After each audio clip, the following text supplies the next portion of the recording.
Mayong bungkag mga gaw for today's video magpabukid na sad da. Ato na sa ding bigwasan ng kalubuyan ni Lolo Sindo. Pasensya na mo sa kunting og mga gaw murag paos-paos gamay kay ginsakpan kitas ubog sipon. Ato din ang imnan og bukod Joes kay aron mahuwasan tas atong gipamati. Og dili lang butong atong tripro nato po ni papakaon ning landang nga perting lamia. Kay naghisgot naman tag landang basta landang na ganihisgotan aw kay bawan mo gun sa ning adlaw. Dili sad tantong dili ang atong Bire Santo ani mga gaw. Basta Bire Santo na gani aw da magbaha kinang landang sa Facebook.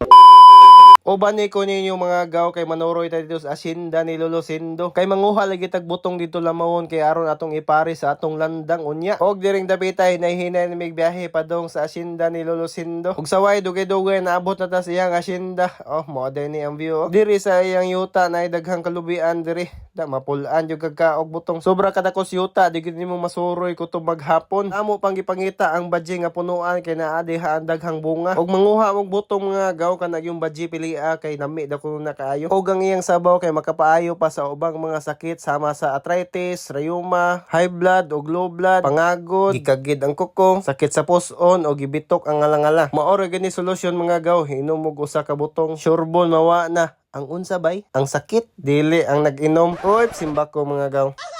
Kita ago ninyo mga gaw kung saan kalami ng among gikuhang butong o sagbay luwag pa kaayo. Sige lang tag tilaw-tilaw ari. Aw naman po'y triglog hit nato. Kuyaw sa ding butonga kay padong mas natuwa hapit mamatalaan atong tiil. Una na po'y segunda hapit na pod atong tiil. Dirin dapita. Mao to ubay-ubay naman namang kuha. Okay na siguro nila mawon. Manguli na may dirin dapita o gato na po ning hikayo ning landang dirin dapita. Og nakaputos-putos na po ning mga ingredients sa landang among napalit ganihang buntag. Di po ni paluping yung 1 kilong asukar o napay mga julin among napalit ganiha. Sa hindi sa pagdugay-dugay giluto na akong landang oy bukal nagkalit kay bukal naman oras na atong tilawan og sakto na ba kini sa timpla okay raman sad panakla naman sa dila unya ginahinay na po ning kudkod ning among gikuha butong ganiha saktor kay quality ang butong mga gaw sagbay luwag kaayo ba bubuan yung 2 kalatang gatas awa na lamaw na saktor kining lamaw mga gaw kay init yung panahon karon kay naluto naman atong landang mga gaw awa na ready to hukad na ta tutuki ginayon yung sa ka creamy na among landang unya mo naman ni mga gaw oras naman gid ni para atong tilawan ug pamoy sobrang landang pagka Bire Santo mga gaw da inita na anyo ginahinay diha kay sabayi ko ninyo mga on taglandang ana kay piso mong gilutong landang mga gaw particular me ano pagkatima na tog kaog landang automatic na sigundaan na tog bukod US diha lami kay tandem mga gaw init ug bugnaw aw da pislango ang labas unya diri lang ta kutob mga gawers salamat sa panonood bye bye tutut.